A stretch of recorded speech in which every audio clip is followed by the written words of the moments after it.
In the vast expanse of the Andromeda Spiral, where 1,000 alien civilizations bow before the might of the Celestial Empire, there exists a truth that would shatter worlds. The most feared warriors in the galaxy are not the crystal-born Vorthak with their diamond claws, nor the plasma-wielding Nexari who can melt steel with their thoughts. They are a species so young that when the Empire first discovered them, they were still throwing rocks at each other on a blue marble called Earth. Humans.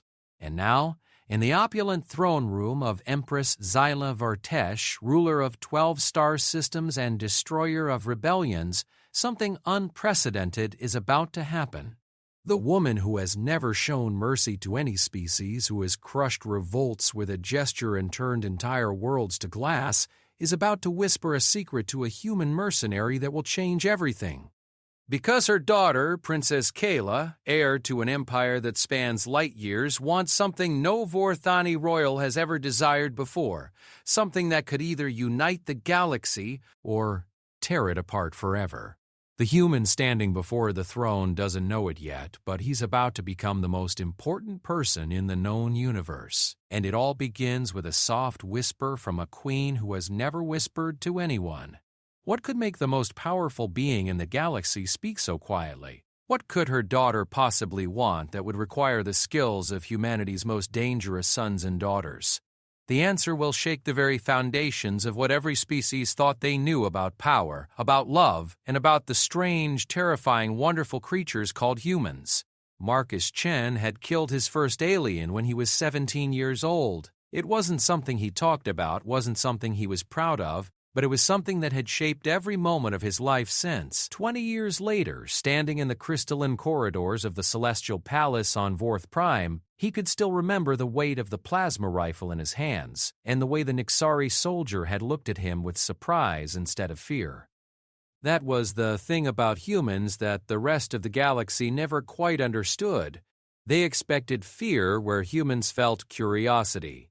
They expected submission where humans felt defiance. They expected predictability where humans offered chaos wrapped in tactical precision. The palace guards flanking him were Vorthak, the Empire's elite soldiers, each standing nearly 8 feet tall with crystalline skin that could deflect most energy weapons. Their forearms moved in perfect synchronization as they escorted him through hallways that had been carved from single gems the size of city blocks. Everything about this place was designed to make visitors feel small, insignificant, overwhelmed by the sheer impossible scale of Vorthani power. Marcus felt like he was walking through the galaxy's most expensive art museum.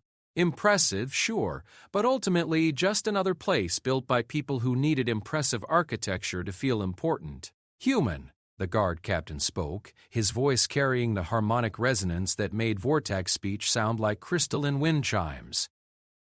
You will show proper deference to Her Imperial Majesty. You will not speak unless spoken to. You will not make sudden movements. Got it, Marcus replied, checking the tactical readout on his wrist display. The palace's security systems were impressive, but not impenetrable. 3 exit routes mapped, 4 potential choke points identified, 17 different ways to cause maximum chaos if things went sideways. Old habits, the guard captain's crystalline features shifted into what might have been annoyance. You will address me as Captain Prime Zeth, Kotha. You will acknowledge your understanding with proper respect. Marcus looked at the alien for a moment, then shrugged. Sure thing, Captain. If the Vorthak had possessed eyebrows, Marcus was certain they would have been twitching. As it was, the captain's skin flickered between deep blue and angry orange before settling back to neutral white.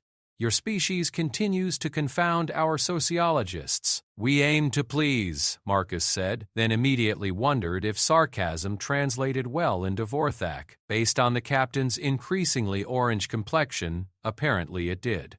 They passed through a security checkpoint that scanned him with energies he didn't recognize, then another that did something uncomfortable to his nervous system, then a third that made his teeth itch. Each scanner came back with the same result.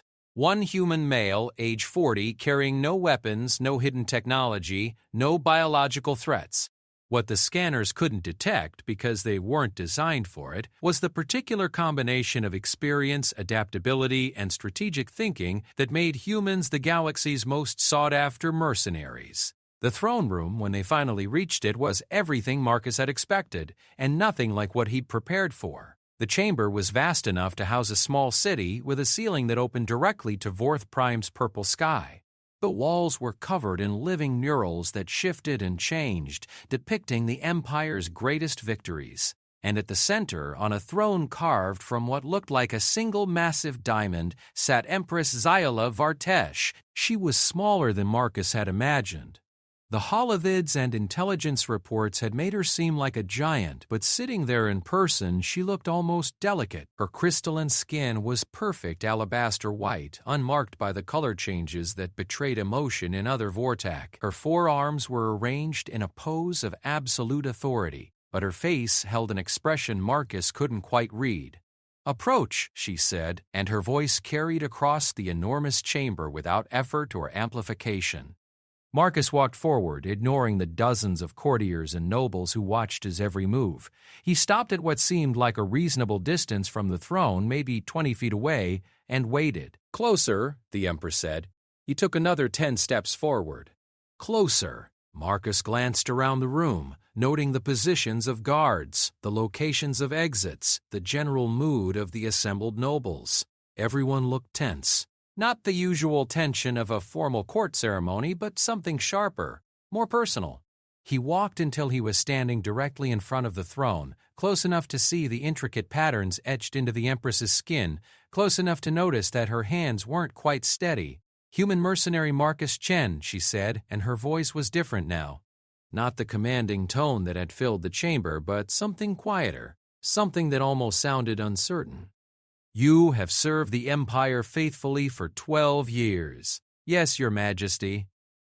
You have completed 47 missions for various nobles and military commanders. You have a success rate of 100%. You have never failed to complete an assignment." "That's correct." She leaned forward slightly, and Marcus caught something in her expression that made him revise every assumption he'd had about this meeting. This wasn't about a new military contract. This wasn't about suppressing another rebellion, or hunting down pirates, or any of the usual jobs that brought humans into contact with the imperial court. "This was personal, my daughter," the Empress said, and then stopped. She looked around the throne room, taking in the assembled courtiers and nobles and guards. "Clear the chamber." The order sent a ripple of shock through the room. In 300 years of imperial history, no empress had ever cleared the throne room for a private audience with a foreign mercenary. But within moments, the vast chamber was empty except for Marcus, the empress, and 2 guards stationed at the main entrance. The empress stood and walked down from her throne, moving with the fluid grace that marked her species' aristocracy. Up close, Marcus could see that she was younger than he'd expected, probably equivalent to a human in her 30s. She was also beautiful in the way that Vorthak royalty tended to be, with perfect symmetrical features and skin that seemed to glow with its own inner light. But what struck him most was how tired she looked. "Do you know why you're here, human?" "I figured you'd tell me, Your Majesty." She almost smiled at that. "Direct. I appreciate directness. It's a quality that seems to be bred out of most species once they achieve spaceflight, but not humans. Never humans." She began walking in a slow circle around him, and Marcus forced himself to remain still. This was some kind of assessment, some kind of test, and moving would probably send the wrong message. "My daughter, Princess Kayla, is 22 years old. By the standards of our people, she is of age to take a mate and begin preparing for her eventual succession to the throne. She is intelligent, beautiful, skilled in both diplomacy and warfare. She is, in every measurable way, the perfect heir to the Celestial Empire." The Empress stopped walking and turned to face him directly. "She is also completely, utterly, impossibly in love with humanity." Marcus blinked. Of all the things he'd been expecting to hear, that hadn't made the list. "Not with a human," the Empress continued, "though I suspect that might be easier to manage. No, she's in love with your entire species, your culture, your history, your art, your music, your literature. She speaks 17 human languages fluently. She can quote your philosophers and your poets. She knows more about human military tactics than most of your generals. That's unusual, Marcus managed. It's unprecedented, the Empress said sharply. And it's dangerous. There are nobles in this court who believe that humanity is a corrupting influence on the Empire. There are factions that would use her fascination as an excuse to eliminate human influence from imperial space entirely. Marcus felt a chill run down his spine. Humans made up less than 1% of the Empire's population, but they were disproportionately represented in critical positions. Human tacticians had won the last 3 major military campaigns. Human negotiators had prevented 2 civil wars. Human engineers had solved infrastructure problems that had stumped imperial scientists for decades. If the Empire turned against humanity, it would be a massacre. What does this have to do with me, Your Majesty? The Empress moved closer to him, so close that he could see the individual facets in her crystalline skin. When she spoke, it was barely above a whisper. With a soft whisper, the Princess Queen told me, "My daughter wants nothing but to understand what makes humans so special. She wants to see your worlds, learn your ways, experience your culture firsthand. She wants to travel among humans not as a princess, but as an equal. She wants to discover what it means to be truly free." Marcus stared at her. She wants to leave the Empire? She wants to experience humanity, without guards, without protocols, without the burden of her title. She wants to understand what drives your species to achieve the impossible on a daily basis. Marcus searched for the right words.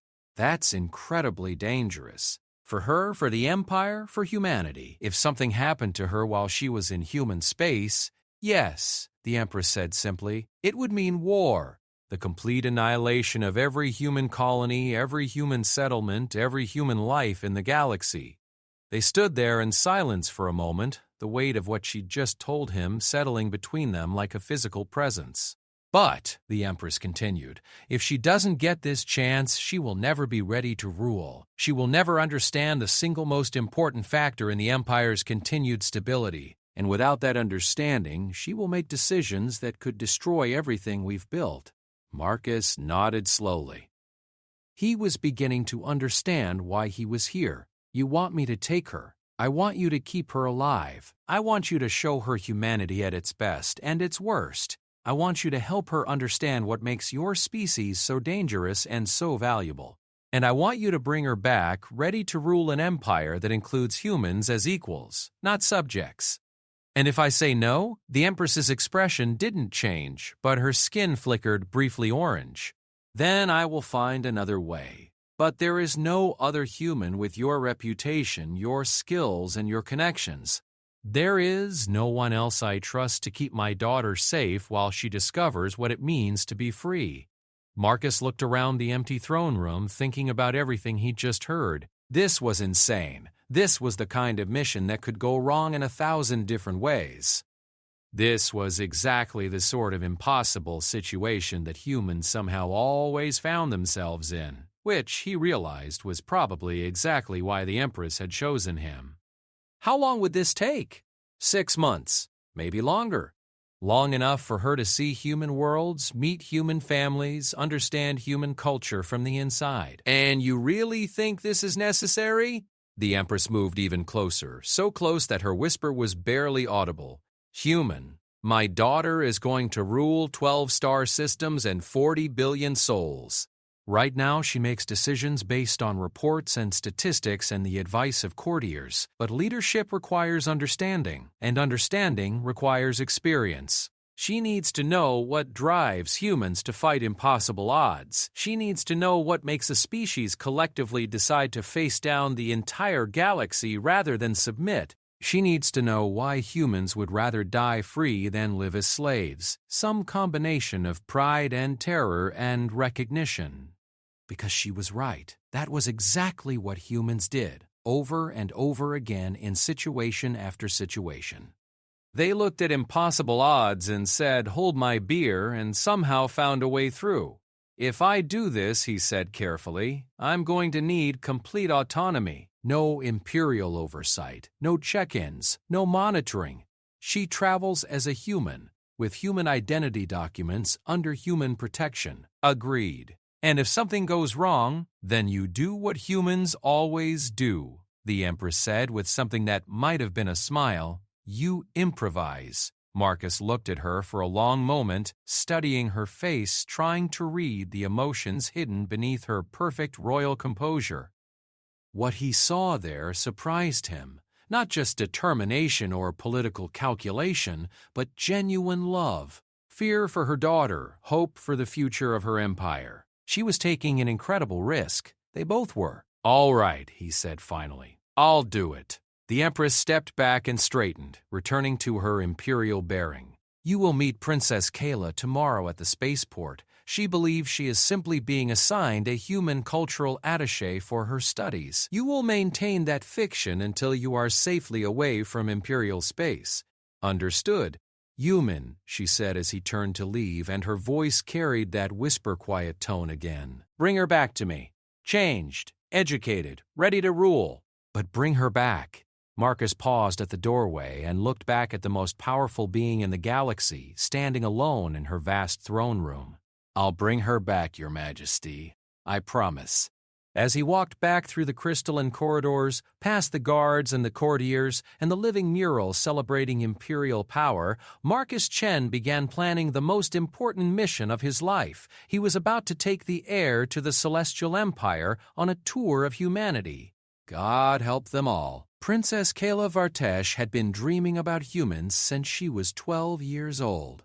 It started with a history lesson about the Terran integration wars when humanity had first made contact with the Empire. Her tutor, an ancient Vorthak scholar named Veltar, had intended it as a cautionary tale about the dangers of underestimating primitive species. Instead, Kayla had become fascinated by the accounts of human behavior during those early conflicts. While other species had surrendered when faced with overwhelming imperial forces, humans had done something unprecedented. They had studied their enemies, adapted their tactics, and somehow managed to win battles they had no business winning.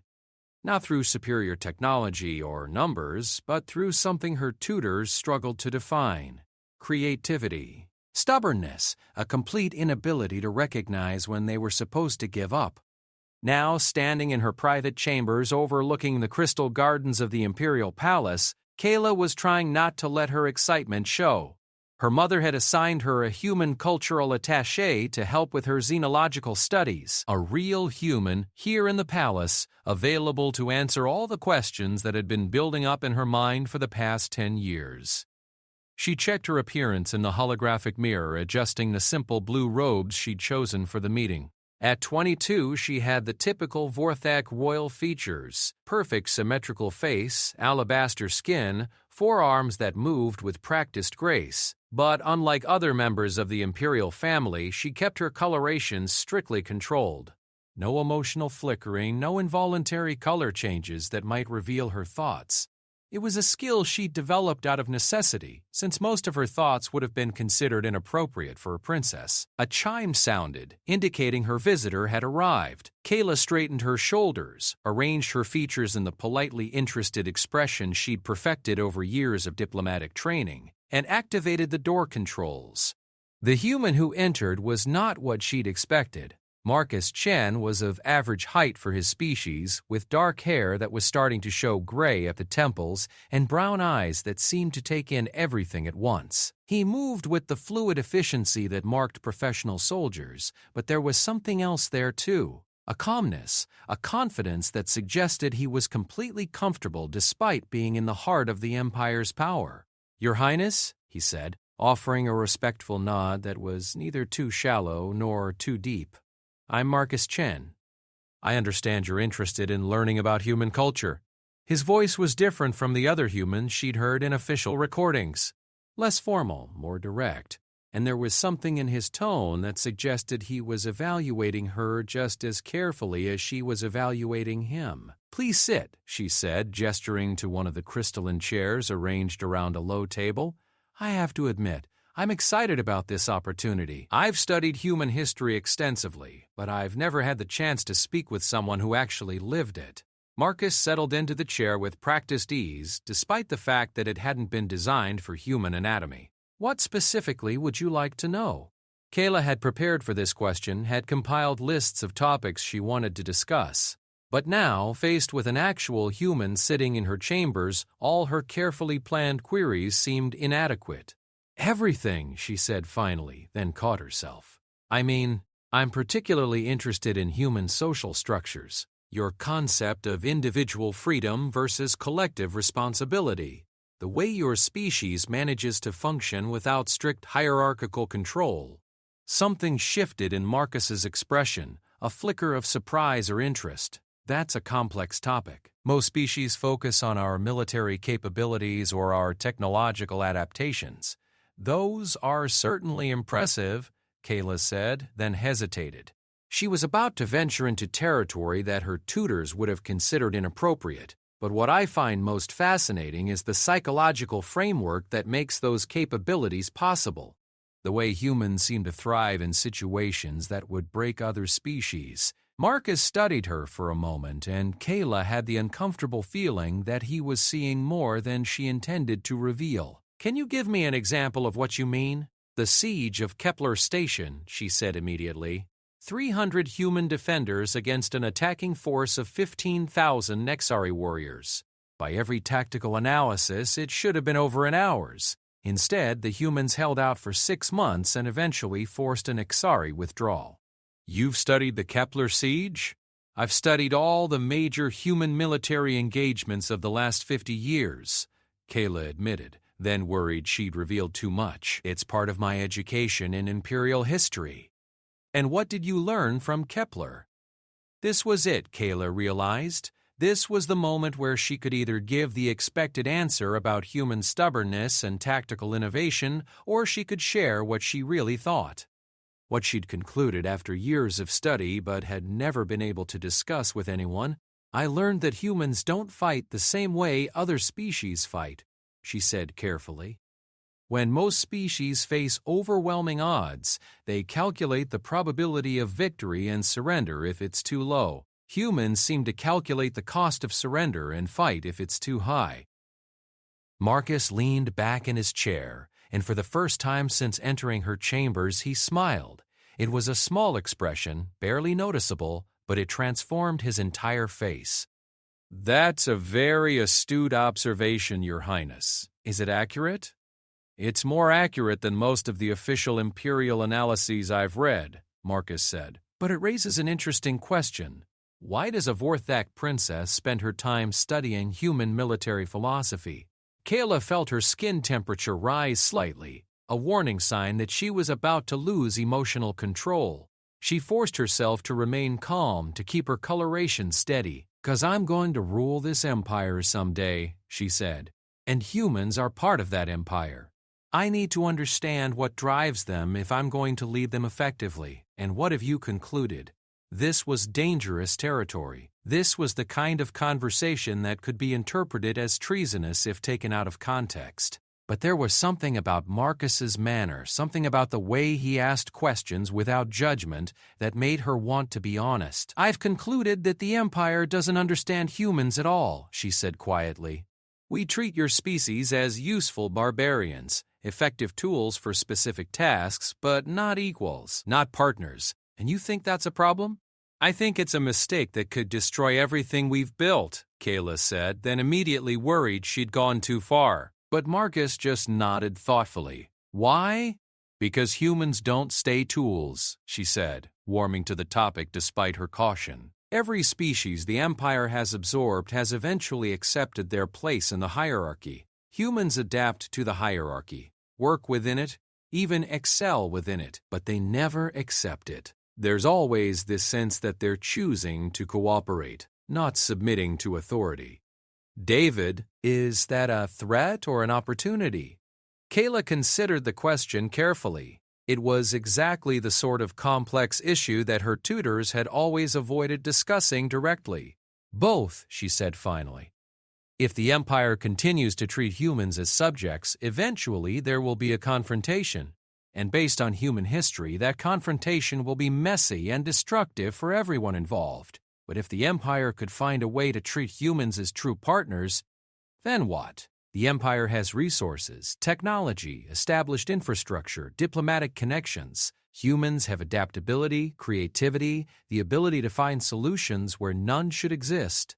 Combined properly, there's no challenge in the galaxy we couldn't overcome. Marcus was quiet for a long moment, studying her face with those sharp brown eyes. You realize that kind of partnership would require fundamental changes to Imperial structure, he said eventually. Yes, Kayla said firmly, but the alternative is eventual civil war, and that would be worse. They sat in silence, the weight of what she'd just said hanging between them. Kayla realized that she'd just outlined a complete transformation of the political system she was born to inherit, and she'd done it to a human mercenary she'd met less than an hour ago. "Your Highness," Marcus said finally, "can I ask you a personal question?" "Of course." "Why are you really interested in human culture?" Kayla looked at him, trying to read his expression, trying to understand what he was really asking. There was something in his tone that suggested he already knew the answer, that this was some kind of test. "Because I want to understand what freedom actually means," she said honestly. "I've lived my entire life surrounded by power, but I've never made a single significant choice for myself. Every day is planned, every interaction scripted, every decision made by committees of advisors and tutors and protocol officers. I want to know what it feels like to make a choice that matters, to face a challenge that hasn't been carefully managed to ensure my success." That's dangerous thinking for a future empress. "Maybe," Kayla said, "but how can I rule people if I don't understand what they value? How can I make decisions about freedom if I've never experienced it myself?" Marcus studied her for another long moment, and Kayla had the distinct impression that she was being evaluated for something much more important than cultural education. "Your Highness, what would you say if I told you that your mother has asked me to take you on a tour of human space?"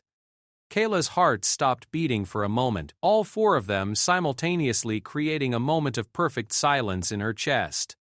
"What?" she whispered. 6 months in human territory. Visiting human worlds, meeting human families, experiencing human culture from the inside, no royal protocols, no imperial security, no advanced planning or careful management. "That's impossible," Kayla said automatically. "The security risks alone are significant," Marcus agreed, "but manageable if you're willing to trust me." Kayla stared at him, trying to process what he was telling her. This was everything she'd ever wanted and everything she'd been taught to fear, freedom and danger in equal measure.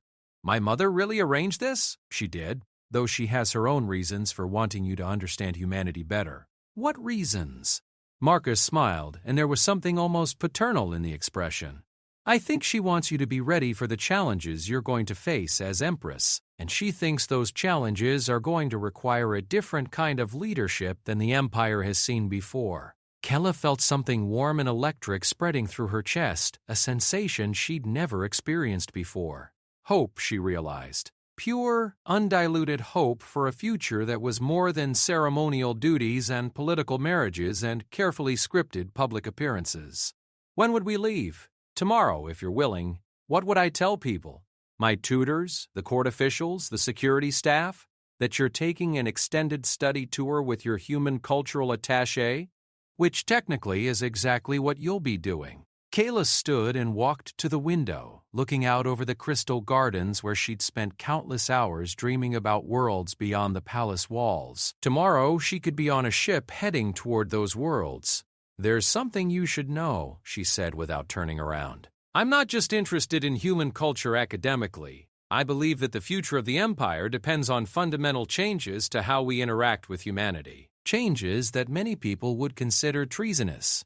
"I know," Marcus said quietly, "and I believe that the only way I can make those changes is to understand humans well enough to convince the nobility that cooperation is preferable to conflict." She turned to face him. "How do you know?"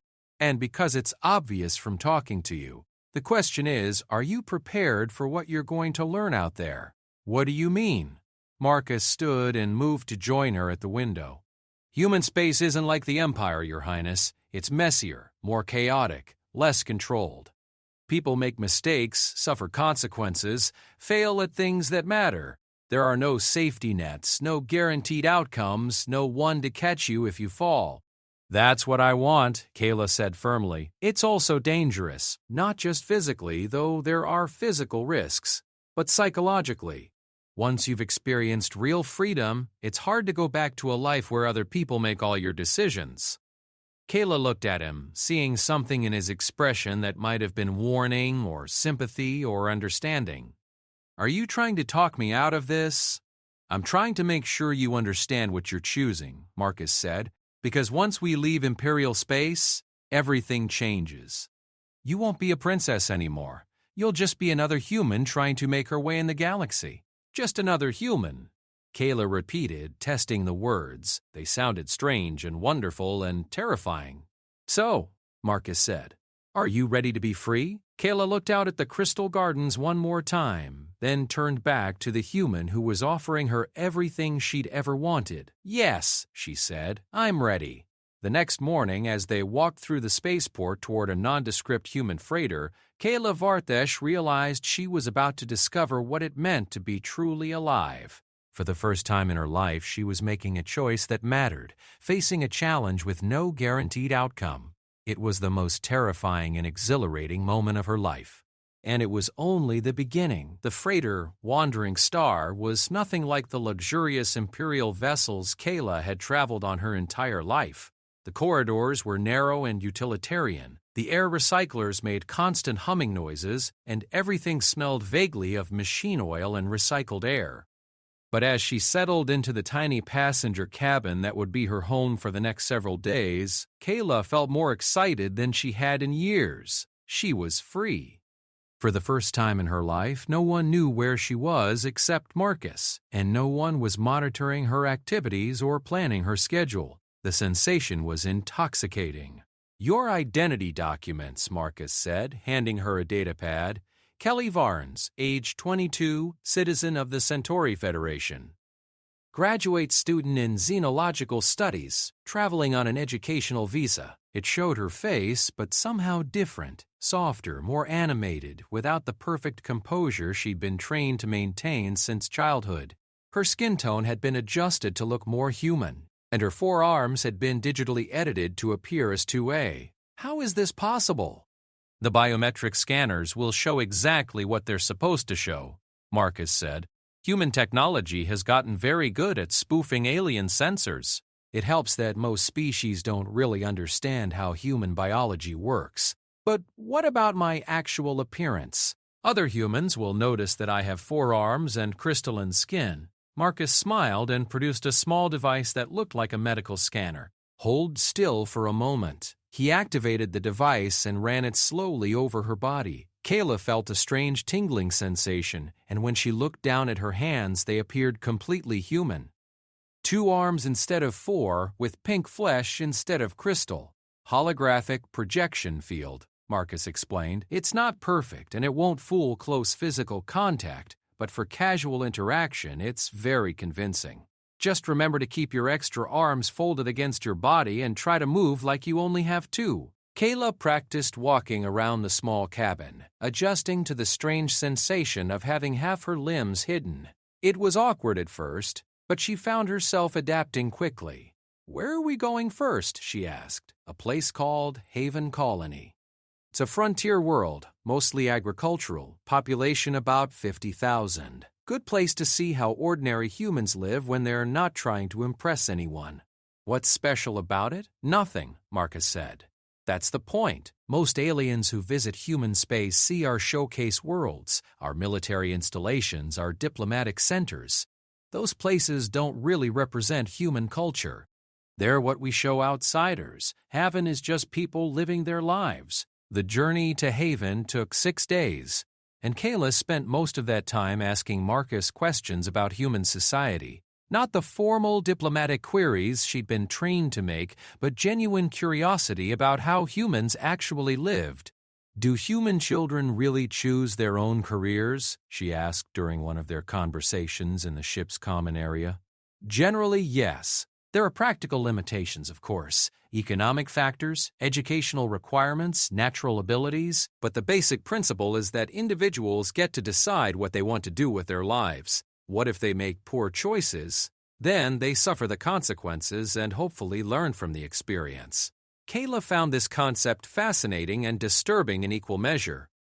In the Empire, career assignments were made by specialized bureaucracies that matched individuals to positions based on aptitude tests, social requirements, and hereditary factors. The idea of letting people make their own decisions and possibly fail was both appealing and terrifying. "What did you choose to do?" she asked. Marcus was quiet for a moment, staring out the viewport at the starfield rushing past them. "I was a soldier," he said eventually.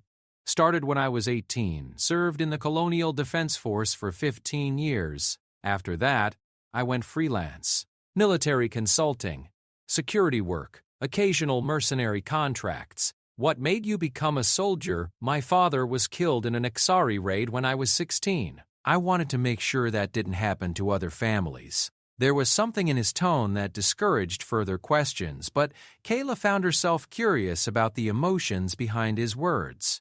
In the Empire, personal motivation was considered irrelevant to duty assignment, but Marcus seemed to suggest that his entire career had been shaped by a single traumatic experience. "Do you regret that choice?" "Sometimes," Marcus said honestly. "Military life is hard. You see things, do things, lose people who matter to you. There are easier ways to make a living. But you continue doing it because someone has to, and because I'm good at it." The simple honesty of his answer struck Kayla as profoundly different from the complex political calculations that drove decision-making in imperial society. Marcus had chosen a difficult, dangerous career because he believed it was necessary and because he had the skills to do it well. No committee had assigned him to this role. No hereditary obligation had forced him into it. He had simply decided what he thought was right and committed to it. When they arrived at Haven Colony, Kayla got her first real look at a human world. The spaceport was small and functional, with none of the architectural grandeur that marked imperial facilities. The customs inspector who processed their documents was polite but informal, treating them like ordinary travelers rather than important visitors. "Welcome to Haven," the inspector said, stamping their visas. "First time here?" "Yes," Kayla replied, remembering to speak in the higher, more melodic tones that Marcus had taught her to use when disguised as human. "I'm doing research on colonial development patterns. Haven's been developing for about 30 years now. Started as a mining colony, but we've diversified into agriculture and light manufacturing. Nice, quiet place to live if you don't mind being a few months away from the nearest shopping district." As they walked through the spaceport toward the transportation hub, Kayla was struck by the casual friendliness of the interactions around her. People smiled at strangers, offered directions to confused travelers, helped each other with luggage. There was none of the formal protocol that governed social interaction in imperial society. "Is this normal?" she asked Marcus quietly. "Pretty normal for a colonial world," he replied. "People tend to be more informal in frontier communities. Everyone knows everyone, and survival sometimes depends on cooperation." Their transportation to the main settlement was a ground vehicle that Marcus called a bus, a large wheeled conveyance that carried about 20 passengers along a dirt road through fields of some kind of grain crop. Kayla found herself fascinated by the landscape rolling past the windows. It was green and alive in a way that the perfectly manicured crystal gardens of the palace could never be. Wild, uncontrolled, shaped by natural forces rather than artistic vision. "It's beautiful," she murmured. The human sitting across from her, a middle-aged woman with graying hair and work-worn hands, overheard and smiled. "First time seeing farmland?" she asked. "Yes, actually." "I'm Martha Chen," the woman said, extending her hand in the human gesture of greeting. "My family runs a grain operation about 20 miles out from town. Kelly Varnes," Kayla replied, shaking the offered hand and trying to remember Marcus's instructions about appropriate human social responses. "I'm doing research on colonial development." What kind of research? For the next 20 minutes, as the bus wound its way through the countryside, Kayla found herself engaged in the most natural conversation she'd had in years. Martha Chen talked about the challenges of farming on a frontier world, the satisfaction of building something lasting, the way the community came together during difficult times. She spoke with genuine pride about her family's achievements and honest concern about the economic pressures facing small agricultural operations. It was completely different from the carefully scripted interactions Kayla was used to. Martha wasn't trying to impress her, wasn't calculating political advantage, wasn't following any kind of formal protocol. She was just sharing her life with a stranger because it seemed like the friendly thing to do.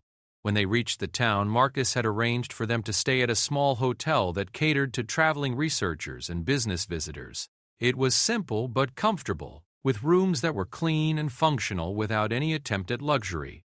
"Tomorrow we'll start meeting people," Marcus told her as they settled into the hotel's common room for dinner. Farmers, shopkeepers, teachers, mechanics, ordinary people living ordinary lives. What am I supposed to learn from them? Whatever they have to teach you, Marcus said. That's how freedom works. You don't get a predetermined curriculum. You figure out what's important as you go along. The next morning, Kayla began what would become the most educational week of her life. Marcus introduced her to dozens of Haven's residents, and each conversation taught her something new about human nature. She met Tom Rodriguez, a mechanic who had built his repair shop from nothing and now employed 12 people. When she asked him about his business philosophy, he said simply, "Fix things right the first time, charge a fair price, treat people the way you want to be treated." Sarah Kim, who had given up a lucrative medical practice on a core world to provide health care on Haven, when Kayla asked why, Dr. Kim explained, "These people need a doctor. I can make more money elsewhere, but I can make more of a difference here." She met James and Maria Santos, who had lost their first farm to a drought but had rebuilt and were now more successful than ever. "You learn from your failures," James told her. "If you're not failing sometimes, you're not trying hard enough." Each conversation revealed the same underlying patterns. Humans made choices based on their values rather than external authority. They took personal responsibility for the consequences of those choices. They helped each other not because they were required to, but because they believed it was right. But Kayla also saw the darker side of human freedom. She met families struggling with economic hardship, individuals who had made poor choices and were living with the results, communities dealing with conflicts that had no easy solutions. In the Empire, she told Marcus after a particularly difficult conversation with a family whose farm was failing, there would be support systems, bureaucratic assistance, economic intervention, guaranteed minimum living standards. And what would be the cost of that assistance? Kayla thought about it. Control. The family would have to accept whatever solution the bureaucracy provided. They might be moved to different work, different housing, different communities, and if they didn't want that solution, they wouldn't have a choice. So, which system is better? It was, Kayla realized, a question without a simple answer. The Empire's way provided security and stability, but at the cost of individual autonomy. The human way offered freedom and self-determination, but required people to accept the risks that came with making their own decisions. On their last night on Haven, Kayla and Marcus sat on the hotel's small balcony looking up at the stars. In the distance, they could hear music from a community celebration in the town square. "What are they celebrating?" Kayla asked. "The Harvest Festival? It's been a good year for the grain crop." "Do you think they're happy?" Marcus considered the question. "Some of them, probably. Others are dealing with problems, worries, disappointments. That's life. In the Empire, happiness is considered a function of social stability and economic security. And is it? Are people in the Empire happy?" Kayla thought about the courtiers and nobles she'd grown up around, with their perfect lives and careful mannerings. "I don't know," she said honestly. "I'm not sure anyone has ever asked them." "That's the difference," Marcus said. "Humans believe that happiness is something you create for yourself, not something that's provided for you. It's messier, more uncertain, more difficult. But it's also more genuine. As they prepared to leave Haven the next morning, Martha Chen appeared at the hotel to see them off. "It was wonderful meeting you, Kelly," she said, giving Kayla a warm hug. "I hope your research goes well." "Thank you," Kayla said, and she was surprised to realize that she meant it deeply. "Thank you for everything." As their transport lifted off from Haven's spaceport, Kayla watched the small community disappear below them. She had learned more about human nature in 1 week than in years of formal study. But she had also learned something about herself. For the first time in her life, she had experienced what it meant to be valued for who she was rather than what she represented. The people of Haven had liked Kelly Varnes, the graduate student, not Princess Keela Vartesh, the heir to the Empire. It was an intoxicating feeling. It was also, she was beginning to realize, a dangerous one. "Where are we going next?" she asked Marcus. "Terra Nova. It's a more developed world, more cosmopolitan. You'll see how humans live when they have more resources and fewer immediate survival challenges. Will it be different, but also very much the same?" As the ship accelerated toward jump speed, Kayla settled back in her seat and tried to process everything she had experienced. She was beginning to understand what her mother had meant about needing to understand humans to rule them effectively. But she was also beginning to wonder if understanding them might make it impossible for her to rule them at all. Terra Nova was everything Haven Colony was not. The spaceport gleamed with polished metal and energy fields. The city skyline stretched toward the clouds with impossible architectural beauty, and the streets hummed with the organized chaos of 2 million people pursuing their individual dreams simultaneously. Standing on the observation deck of their hotel, Kayla watched the traffic patterns below with fascination. Unlike imperial cities where movement was carefully regulated and predictable, Terra Nova seemed to operate on some kind of organic principle. People moved in streams and clusters, somehow avoiding collisions through a combination of social awareness and individual adaptation that no central authority could have planned. "It's like watching a living organism," she told Marcus as he joined her at the viewport. "That's not a bad analogy," he replied. "Human cities do tend to grow organically. People make individual choices about where to live and work, and the city develops around those choices. How does anything get done? How do you coordinate infrastructure, resource distribution, conflict resolution? We muddle through, adapt as we go, and somehow make it work." Their first week on Terra Nova was a whirlwind of experiences that challenged everything Kayla thought she understood about large-scale social organization. Marcus took her to museums, theaters, markets, and community centers. They attended a university lecture on xenobiology, a city council meeting about zoning regulations, and a concert featuring music from dozens of different human cultures. At the university, Kayla met Dr. Chen Liu, a professor of comparative political systems who specialized in interspecies governance. "The thing about human political organization," Dr. Liu explained over coffee in his cluttered office, "is that we've never really settled on a single best way to do things. We try different approaches, keep the ones that work, modify the ones that don't." "But how do you maintain stability?" Kayla asked. "How do you prevent chaos?" Dr. Liu laughed. "We manage it, we adapt to it, we use it. Chaos isn't the enemy of order. It's the source of innovation." He showed her historical records of human political evolution, demonstrating how different communities had developed different solutions to similar problems. Some emphasized individual rights, others collective responsibility. Some were highly centralized, others radically decentralized. Some lasted for centuries, others evolved constantly.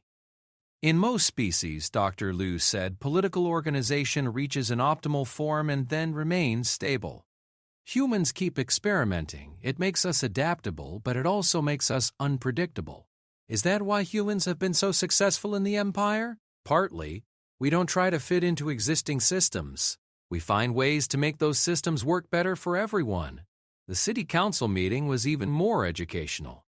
Kayla watched 50 elected representatives debate a proposal for expanding public transportation. The discussion was passionate, sometimes heated, with multiple viewpoints expressed and defended. In the Empire, she told Marcus afterward, this decision would have been made by transportation specialists and implemented by administrative decree.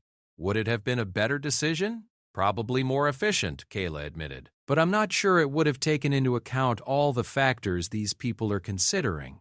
The council members weren't just evaluating technical feasibility. They were discussing environmental impact, economic effects on different communities, accessibility for disabled citizens, aesthetic considerations, and a dozen other factors that would never have appeared in an imperial analysis. They're trying to find a solution that works for everyone, she realized.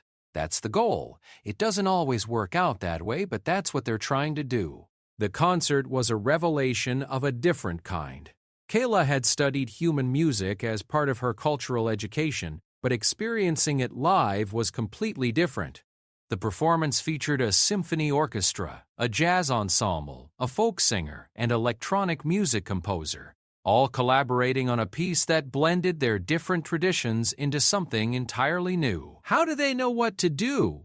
She asked Marcus as the musicians seamlessly transitioned between styles. There's no conductor, no central coordination. Each musician is responding to what the others are doing, adjusting their own performance to create harmony with the whole.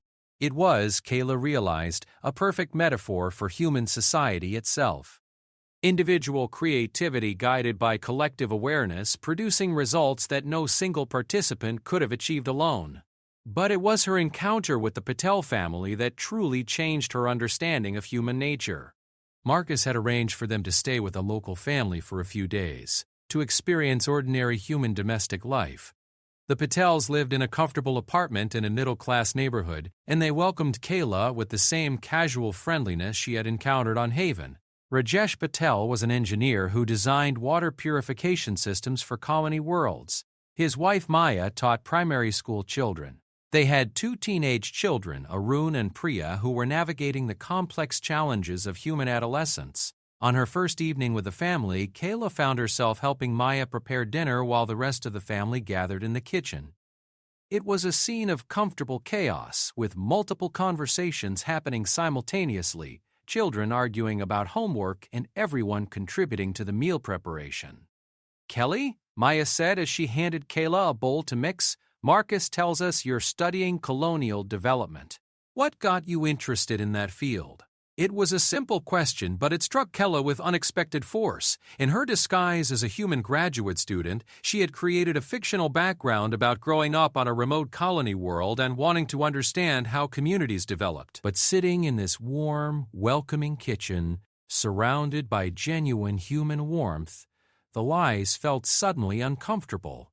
"I grew up in a very structured environment," she said carefully. "I wanted to understand how people live when they have more freedom to make their own choices." "Freedom is complicated," Rajesh said, looking up from where he was teaching his son to prepare vegetables. "More choices means more responsibility. Sometimes I think it would be easier if someone else just told me what to do." "Do you really believe that?" Kayla asked. "No," he said with a laugh, "but I think about it sometimes, especially when I'm facing a difficult decision." Over the next few days, Kayla observed the rhythms of human family life with growing fascination. The Paddles made dozens of decisions every day, from trivial choices about meals and entertainment to more significant ones about education, careers, and relationships. But they made these decisions together through discussion and negotiation and compromise. When Aaron wanted to quit his music lessons to focus on sports, the family spent hours talking about the implications. They considered his natural talents, his long-term goals, the time commitment required, the financial cost, and the importance of following through on commitments. "In the end, it's your choice," Maya told her son. "But you need to understand what you're choosing and why." Kayla was amazed by the complexity of the process. In the Empire, such decisions would have been made by educational specialists based on aptitude tests and social requirements. The Patels were trusting a 14-year-old human to make a choice that could affect his entire future. "Aren't you afraid he'll make the wrong decision?" she asked Maya later. "Of course," Maya replied, "but making wrong decisions is how we learn to make right ones. If we never let children face consequences, they never develop judgment. On her last night with the family, Kayla found herself alone in the kitchen with Priya, who was working on a school project about interspecies relations. "Can I ask you something?" Priya said, looking up from her research. "Of course. You don't seem like other humans I've met. There's something different about the way you talk, the way you move. Are you from one of the isolated colonies?" Kayla felt her heart skip a beat. Her disguise was supposed to be perfect, but this teenage human had noticed something that adult officials had missed. "What makes you say that?" "I don't know. You just seem more formal somehow, like you're being really careful about everything you say and do."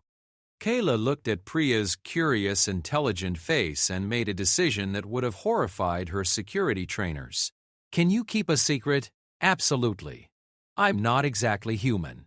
Priya's eyes widened, but she didn't seem frightened. "What do you mean?"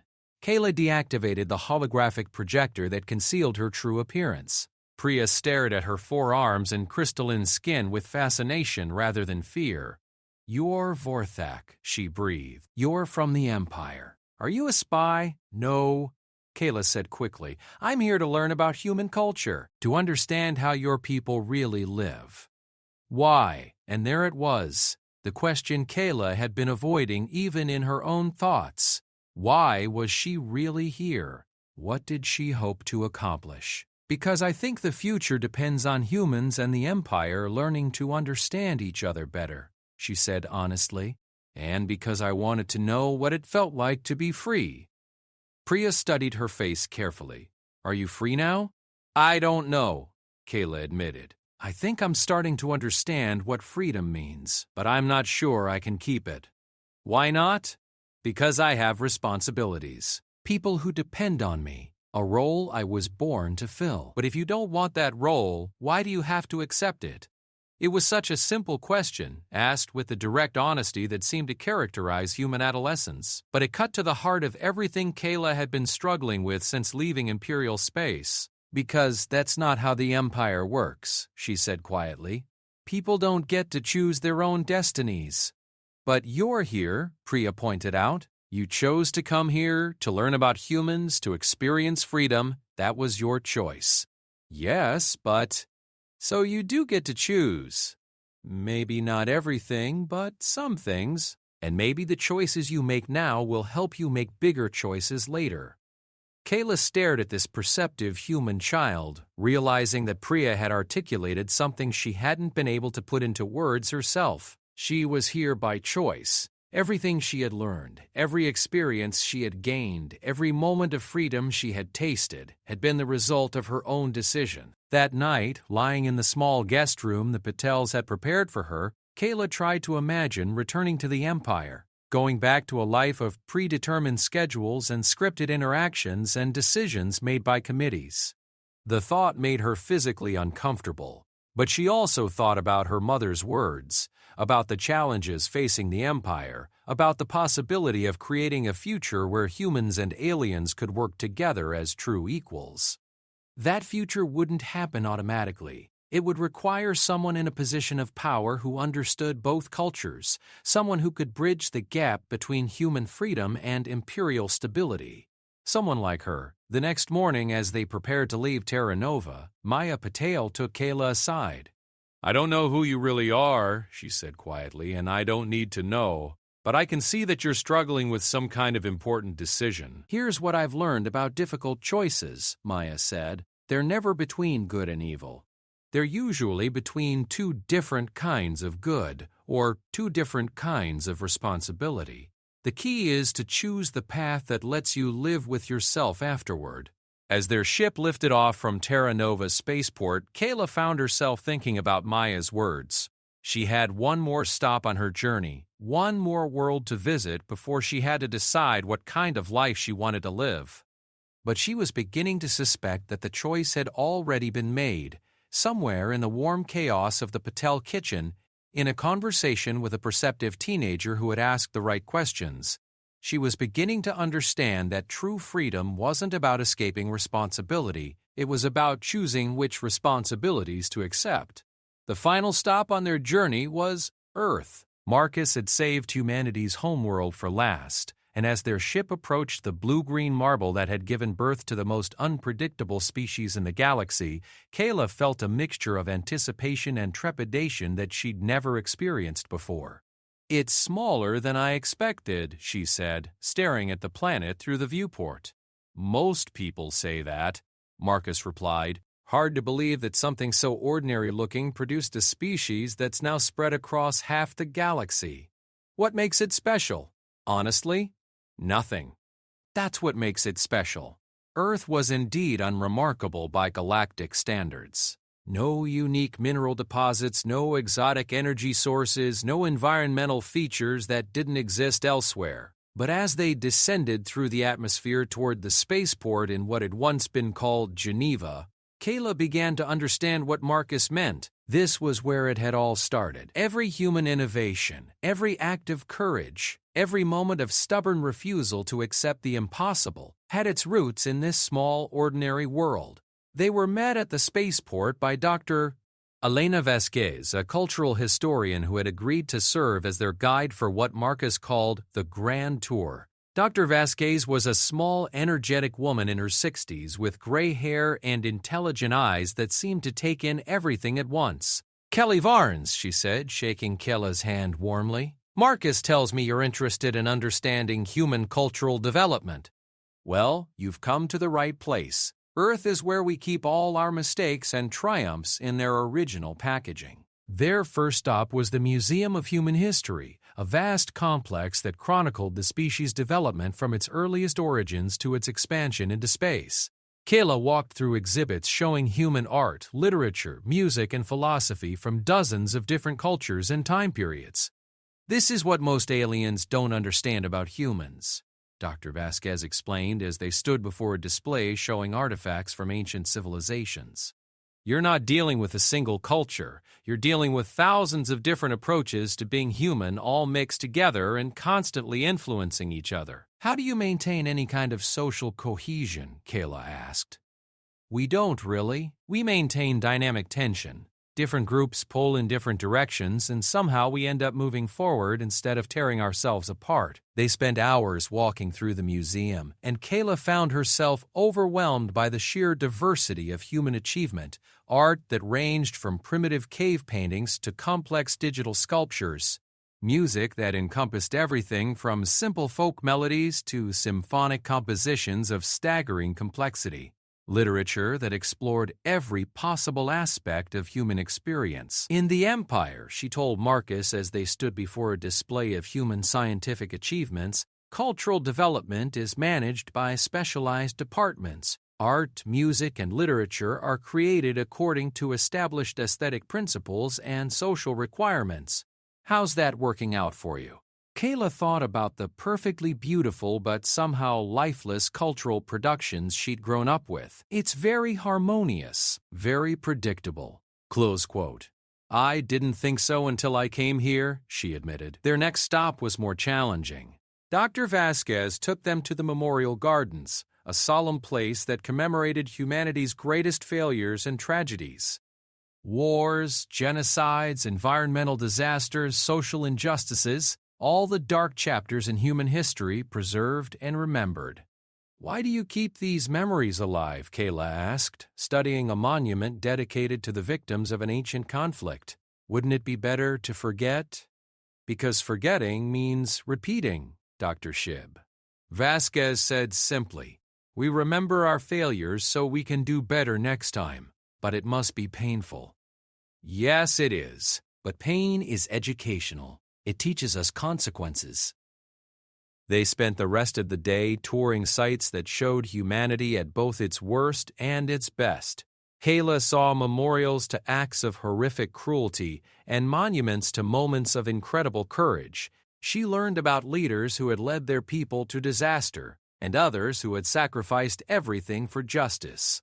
"Humans are contradictory," she observed as they sat in a cafe overlooking Lake Geneva watching the sunset over the Alps. "Spectacularly so," Dr. Vasquez agreed. "We're capable of great evil and great good sometimes simultaneously. It makes us unpredictable, which is both our greatest strength and our most dangerous weakness.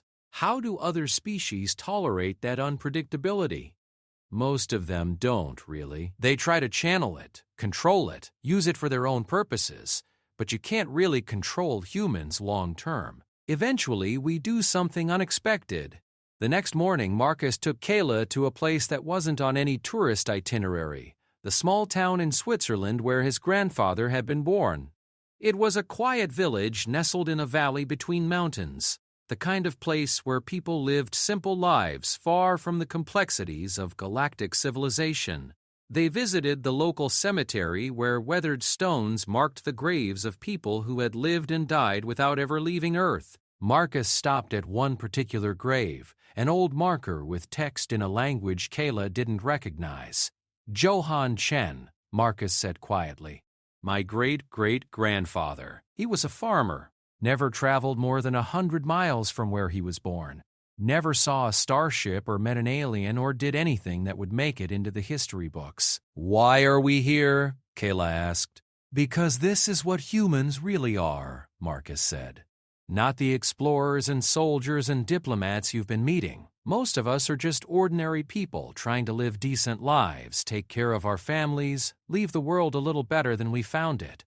He knelt and placed a small stone on the grave marker, a human custom she'd read about but never seen performed. Johann Chen grew food that fed his neighbors. He raised children who contributed to their community. He probably never made a decision that affected more than a few dozen people directly.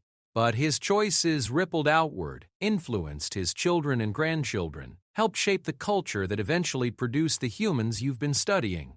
Kayla stared at the simple grave marker, thinking about all the unknown lives that had contributed to the complex tapestry of human civilization. In the Empire, she said slowly, we focus on great leaders, pivotal moments, historical figures who shaped major events. We don't really think about ordinary people.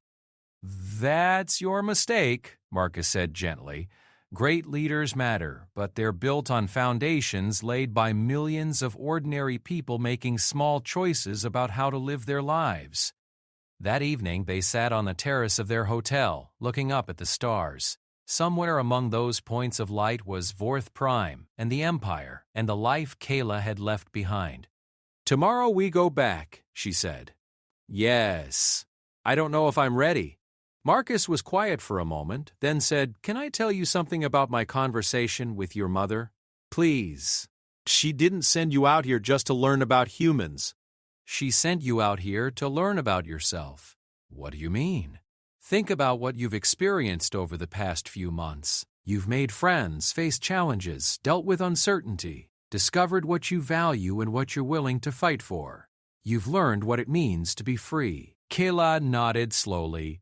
And now I have to go back to a life where other people make my decisions for me. Do you?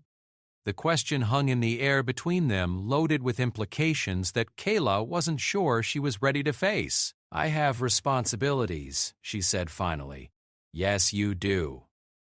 But you also have choices about how to fulfill those responsibilities. The Empire doesn't work that way. The Empire is going to have to change, Marcus said firmly. You've seen what humans are capable of when they're free to pursue their potential. You've also seen what they're willing to fight for. If the Empire continues treating humans as useful tools rather than equal partners, eventually there will be conflict. And you think I can prevent that? I think you're the only one who can prevent it. You understand both cultures now. You know what humans need to feel valued and respected. You also know what the Empire needs to maintain stability and order. But how can I change an entire political system? I'm just one person. Marcus smiled. That's the most human thing you've said since we started this journey. What do you mean? Humans have a saying, never doubt that a small group of thoughtful, committed citizens can change the world. Indeed, it's the only thing that ever has. One person making the right choices at the right time can influence everything. They sat in comfortable silence for a while, each lost in their own thoughts. Finally, Kayla spoke. If I go back, if I try to change things from within the Empire, I'll be fighting against centuries of tradition, against powerful people who have a lot to lose if the system changes. Yes, I could make things worse instead of better. Yes. I could lose everything I've learned out here. The freedom, the friendships, the sense of being valued for who I am rather than what I represent. Possibly. So why should I do it? Marcus looked at her with an expression of gentle understanding. Because it's the right thing to do. And because you're the only one who can do it. The next morning, as they prepared to board the ship that would take them back to Imperial space, Kayla found herself thinking about all the people she'd met during her journey, the farmers and teachers and engineers and students who had welcomed her into their lives without knowing who she really was, the families who had shared their homes and their hopes and their dreams with a stranger. They had all made choices about how to live, how to treat others, how to contribute to something larger than themselves. None of them had been forced into their decisions by external authority. They had chosen their paths because they believed those paths were worth choosing. Now it was her turn to choose. As their ship accelerated toward the jump point that would take them back to HFY Prime, Kayla made her decision. She was going to return to the Empire. She was going to accept her role as future Empress. But she was also going to work to transform that role into something that could bridge the gap between Imperial authority and human freedom. It would be the most difficult challenge of her life. It would require her to be both princess and revolutionary to work within the system while fundamentally changing it. But she had learned something important during her months among humans. The most worthwhile goals were always the most difficult ones to achieve. "Marcus," she said as the stars outside shifted into the strange patterns of hyperspace, "when we get back, things are going to be complicated. People who see cooperation with humans as a threat to Imperial authority, undoubtedly. I'm going to need allies, people who understand both cultures, who can help me build bridges between human and alien perspectives." Marcus smiled. "Are you offering me a job, Your Highness? I'm asking you to help me save both our peoples from a war that would destroy everything we care about. I accept." As Kayla shook his hand, she realized that she was no longer the sheltered princess who had left Imperial space 6 months ago. She had tasted freedom, experienced friendship, learned what it meant to make choices that mattered. Now she was returning home to face the greatest choice of all, whether to use what she had learned to create a better future for everyone or to accept the comfortable certainty of the way things had always been. For the first time in her life, she knew exactly what she was going to choose. The future was going to be interesting. With a soft whisper, the Princess Queen told me, "My daughter wants nothing but HFY stories. Best HFY."